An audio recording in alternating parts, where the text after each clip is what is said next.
അങ്ങനെ FIFA club world കപ്പിൻ്റെ ആദ്യ എഡിഷൻ, അതായത് നവീകരിച്ച ഫിഫ ക്ലബ്ബ് വേൾഡ് കപ്പിൻ്റെ ആദ്യ എഡിഷൻ്റെ ക്വാർട്ടർ ഫൈനലിൽ എത്തിയിരിക്കുകയാണ്. തികച്ചും ആവേശകരമായ മത്സരത്തിലേക്കാണ് ക്വാർട്ടർ ഫൈനലിലേക്ക് കിടക്കുമ്പോൾ നാം കാണുന്നത്. സാധാരണ ഈ വർഷത്തെ ഫിഫ വേൾഡ് കപ്പ് തുടക്കം കുറച്ച് തണുത്ത മട്ടിലാണ് തുടങ്ങിയത്. അതിന് പല കാരണങ്ങളാവാം. ക്ലബ്ബുകളെ പലർക്കും പരിചയമില്ലാതിരുന്ന ക്ലബ്ബുകളുണ്ട്. യൂറോപ്യൻ ക്ലബ്ബുകൾ അടക്കി വാണിരുന്ന ഈ ക്ലബ്ബ് ലോകത്തിലേക്ക് മറ്റു ഭൂഖണ്ഡങ്ങളിലെയും ക്ലബ്ബുകൾ വന്നതോടുകൂടി ഇപ്പോൾ ഏവർക്കും സുപരിചിതമായി തുടങ്ങിയിരിക്കുന്നു. യൂറോപ്പിൽ മാത്രമല്ല, പുറത്തേക്കും ശക്തിയാർജിച്ച കളികൾ കാഴ്ചവെക്കുന്ന ക്ലബ്ബുകളുണ്ടെന്ന് ഇപ്പോൾ മനസ്സിലാക്കിയിരിക്കുന്നു. ക്വാർട്ടർ ഫൈനൽ ലൈനപ്പിൻ്റെ ഒരു സൈഡ് നോക്കിയാൽ തന്നെ നമുക്ക് മനസ്സിലാവും. മറ്റേ സൈഡിനെ കമ്പയർ ചെയ്യുമ്പോൾ കുറച്ച് വീക്കർ ടീമുകളാണ്. ഒരുപക്ഷെ ഇന്റർ മിയാമി ആദ്യ റൗണ്ടിൽ ഒന്നാം സ്ഥാനത്തായി ഫിനിഷ് ചെയ്യേണ്ടതായിരുന്നു. 2-0 മുന്നിട്ട് നിന്ന കളി 2-2 സമനിലയായതുകൊണ്ട് മാത്രമാണ് ഗ്രൂപ്പിൽ രണ്ടാം സ്ഥാനത്തെത്തിയത്. ഒന്നാം സ്ഥാനം നിലനിർത്തിയിരുന്നെങ്കിൽ ആദ്യ സെക്ഷനിൽ ഇന്റർ മിയാമിയും ഉണ്ടാകുമായിരുന്നു. പക്ഷേ രണ്ടാം സൈഡ് കാണുമ്പോൾ തന്നെ മനസ്സിലാകും, തികച്ചും ശക്തിയേറിയ ടീമുകൾ തമ്മിലാണ് മത്സരിക്കുന്നത്. ഇന്റർ മിയാമി അമേരിക്കയിൽ താഴെ കിടന്നിരുന്ന, പോയിന്റ് ടേബിളിൽ വളരെ താഴെ കിടന്നിരുന്ന ഒരു ടീമായിരുന്നു. ലയണൽ മെസ്സി എത്തിയതും കുറച്ച് ലയണൽ മെസ്സിയുടെ സുഹൃത്തുക്കളെന്ന് വേണമെങ്കിൽ വിശേഷിപ്പിക്കാവുന്ന കുറച്ച് കളിക്കാരും കൂടി എത്തിയതോടെ ഇന്റർ മിയാമി ലീഗിൻ്റെ ടോപ്പിലെത്തുകയും ഈ ക്ലബ്ബ് വേൾഡ് കപ്പിന് അങ്ങനെ യോഗ്യത നേടുകയും ചെയ്തു. അങ്ങനെ ലയണൽ മെസ്സി ഈ ലോകകപ്പിനുണ്ടെന്ന് തന്നെ ഒരു മാർക്കറ്റിംഗ് തന്ത്രമായി തന്നെ ഫിഫ പ്രസിഡന്റ് കണക്കാക്കി. ക്രിസ്ത്യാനോ റൊണാൾഡോയെ കൂടി ഉൾപ്പെടുത്താൻ ശ്രമിച്ചെങ്കിലും അത് നടന്നില്ല. ആദ്യ വേൾഡ് കപ്പ് ആയതുകൊണ്ട് തന്നെ ഇങ്ങനെ കുറച്ച് താരങ്ങളെ വെച്ചാണ് ഇത് മാർക്കറ്റ് ചെയ്തിരുന്നത്. എന്നിട്ടും ക്ലബ്ബ് വേൾഡ് കപ്പിൻ്റെ ആദ്യ റൗണ്ടുകൾ കാണാൻ കാണികൾ തീരെ കുറവായിരുന്നു. ഒരുപക്ഷെ അമേരിക്കൻ സമയമനുസരിച്ച് വെയിലുള്ള സമയത്തിൽ ഉച്ചയ്ക്കോ വൈകുന്നേരമൊക്കെ മാച്ചുകൾ നടത്തേണ്ടി വന്നു. കാരണം മറ്റു ഭൂഖണ്ഡങ്ങളിലുള്ളവർക്ക് കാണുവാൻ എളുപ്പത്തിന് വേണ്ടി. അത് പ്ലേയേഴ്സ് ഒരു കാരണമായി തന്നെ പറയുന്നുണ്ട്. കാരണം അവർക്ക് റെസ്റ്റ് കിട്ടുന്ന ഒരു മാസമായിരുന്നു ജൂൺ ജൂലൈ മാസം. ആ മാസത്തിലും കളി വരികയും അവർക്ക് സുപരിചിതമല്ലാത്തൊരു ടൈമിങ്ങിൽ മാച്ച് കളിക്കേണ്ടി വരുന്നതും അവരെ ഏറെ ബുദ്ധിമുട്ടിപ്പിച്ചു. ഈ ക്ലബ്ബ് വേൾഡ് കപ്പിൻ്റെ പോരായ്മകൾ പരിഹരിച്ചുകൊണ്ട് അടുത്ത ക്ലബ്ബ് വേൾഡ് കപ്പിന് തയ്യാറാവാൻ സാധിക്കും. അതിനേക്കാളുപരി അടുത്ത വർഷം നടക്കുന്ന രാജ്യങ്ങൾ പങ്കെടുക്കുന്ന ഫിഫ വേൾഡ് കപ്പിന്, ലോകമെങ്ങും പ്രസിദ്ധിയുള്ള ആ ടൂർണമെൻറ്റിന് തൊട്ടു മുൻപ് ഈ ടൂർണമെൻറ്റ് വെച്ചതുകൊണ്ട് അതേ വേദിയിൽ തന്നെയാണ് ഈ ടൂർണമെൻറ്റ് നടക്കുന്നത്. അതിനാൽ അടുത്ത വേൾഡ് കപ്പിന് മുന്നോടിയായി ഈ ടൂർണമെൻറ്റിലൂടെ അതിന് കുറവുകൾ നികത്താൻ സാധിക്കും. അല്ലെങ്കിൽ ഒരുപക്ഷെ അടുത്ത വേൾഡ് കപ്പ് തുടങ്ങിയതിനു ശേഷമായിരിക്കാം ഇത്തരം പോരായ്മകൾ മനസ്സിലാക്കാൻ സാധിക്കുക. ഇത്തവണ അതെല്ലാം നേരത്തെ കുട്ടി മനസ്സിലാക്കാൻ സാധിച്ചു എന്നത് ഫിഫയ്ക്ക് ഒരു മുൻതൂക്കമായി. ഇനി ക്വാർട്ടർ ഫൈനൽ റിവ്യൂവിലേക്ക് വരാം. നമ്മൾ കാണുന്ന പോലെ തന്നെ ആദ്യത്തെ മത്സരം ഫ്ലൂമിനസും അൽ ഹിലാലും തമ്മിലാണ്.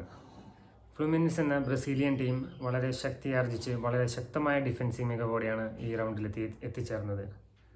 അവരുടെ ഏറ്റവും കരുത്തനായ ഡിഫൻഡർ 40 വയസ്സ് പ്രായമുള്ള ബ്രസീലിയൻ സെൻറ്റർ ബാക്ക് തിയാഗോ സിൽവയാണ്. ഇതുവരെ പരാജയം അറിഞ്ഞിട്ടില്ല എന്നുള്ളത് തന്നെയാണ് ആ ശക്തമായ ഡിഫൻസിൻ്റെ ഏറ്റവും വലിയ തെളിവ്. മറിച്ച് അൽ ഹിലാലാകട്ടെ ഈ ലോകത്തെ ഞെട്ടിച്ചുകൊണ്ട് തന്നെ മാഞ്ചസ്റ്റർ സിറ്റിയെ തകർത്തുകൊണ്ടാണ് ക്വാർട്ടർ ഫൈനലിലേക്ക് എത്തിയിരിക്കുന്നത്. ഒരു യൂറോപ്യൻ വമ്പന്മാരെ തന്നെ ഒരു സൗദി ലീഗ് തകർക്കുക എന്നത് ഏവരെയും ഞെട്ടിച്ച ഒരു സംഭവം തന്നെയായിരുന്നു. ക്രിസ്ത്യാനോ റൊണാൾഡോ സൗദിയിലേക്ക് എത്തിയതിനു ശേഷം അൽ നാസറിനെ അവിടുത്തെ ഏറ്റവും വലിയ എതിരാളികളായ അൽ ഹിലാൽ ലയണൽ മെസ്സിയെ അടക്കം അവിടെ എത്തിക്കാൻ നോക്കിയിരുന്നു. പക്ഷെ നടക്കാത്തതിനാലും നെയ്മറെ അവിടെ എത്തിക്കുകയും കൂടാതെ മികച്ച കളിക്കാരെ തന്നെ എത്തിക്കുകയും അതോടെ ക്ലബിന് നല്ലൊരു ടീം തന്നെ ബിൽഡപ്പ് ചെയ്തെടുക്കാൻ സാധിക്കുകയും ചെയ്തു.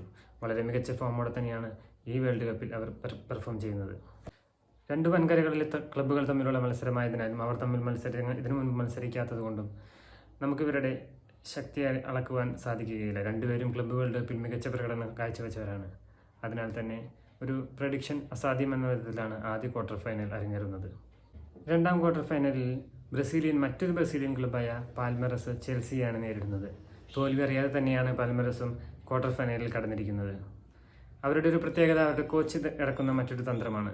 അവരുടെ 5 ഗോളുകളിൽ 4 ഗോളുകളും അടിച്ചത് സബ്സ്റ്റിറ്റ്യൂട്ട്സ് ആണ്. ടീമിലെ മൊത്തത്തിൽ എല്ലാ പ്ലേയേഴ്സിനെയും അദ്ദേഹം കളിക്കാൻ ഇറക്കുന്ന ഒന്നാണ് മറ്റൊരു പ്രത്യേകത. സബ്സ്റ്റിറ്റ്യൂട്ട് ബെഞ്ചിലും മികവാർന്ന കളിക്കാരെ കൊണ്ട് നിറഞ്ഞിരിക്കുന്ന ടീമാണ് പാൽമെറസ്. ചെൽസിയാകട്ടെ കഴിഞ്ഞ തവണത്തെ 4 വർഷത്തെ കണക്കെടുക്കുമ്പോൾ ചാമ്പ്യൻസ് ലീഗ് നേടിയത് കൊണ്ട് മാത്രമാണ് ഈ ക്ലബ്ബ് വേൾഡ് കപ്പിന് അർഹത നേടിയത്. അല്ലെങ്കിൽ ലിവർപൂളിന് ലഭിക്കേണ്ട അവസരമായിരുന്നു ചെൽസിക്ക് ലഭിച്ചത്. ഇപ്പോൾ മികച്ച ഫോമിൽ നിൽക്കുന്ന ലിവർപൂളിന് ഈ ക്ലബ്ബ് വേൾഡ് കപ്പ് അതുകൊണ്ട് കളിക്കാൻ സാധിച്ചില്ല. ഒരു രാജ്യത്ത് നിന്ന് 2 ടീമുകൾക്ക് അവസരം സാധിക്കുകയുള്ളൂ.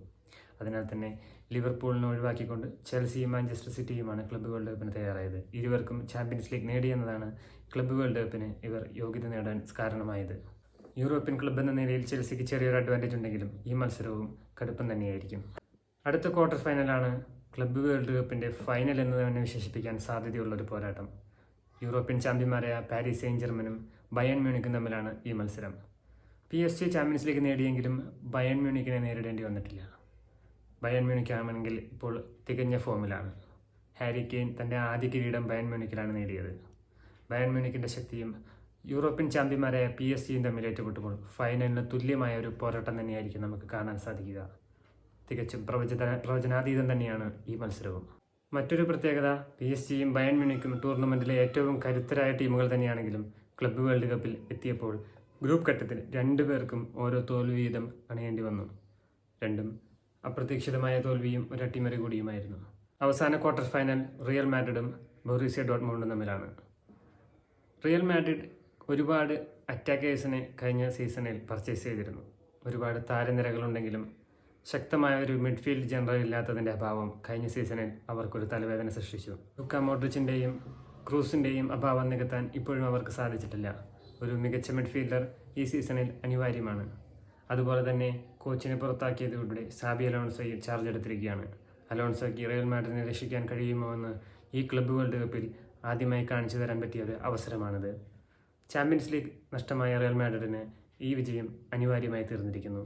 ഒരു പ്രഡിക്ഷൻ പറയുകയാണെങ്കിൽ ആദ്യ മത്സരത്തിൽ അൽ ഹിലാലിനെ തോൽപ്പിച്ച് ഫ്ലൂമിനസും, രണ്ടാം മത്സരത്തിൽ ചെൽസി വിജയിക്കുകയും മൂന്നാം മത്സരത്തിൽ PSG ബയൺ മ്യൂണിക്കിന് വിജയം നേടുകയും നാലാം മത്സരത്തിൽ റിയൽ മാഡ്രിഡ് ഡോർട്ട്മുണ്ടിനെ പരാജയപ്പെടുത്തുകയും ചെയ്യുമെന്നാണ് പ്രതീക്ഷിക്കുന്നത്.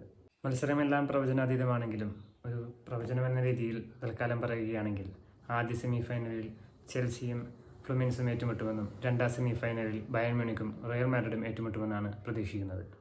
എന്തായാലും ഈ ആഴ്ചയോടെ തന്നെ ഈ വിധികളെല്ലാം, ഈ റിസൾട്ട് എല്ലാം നമുക്കറിയാൻ സാധിക്കും.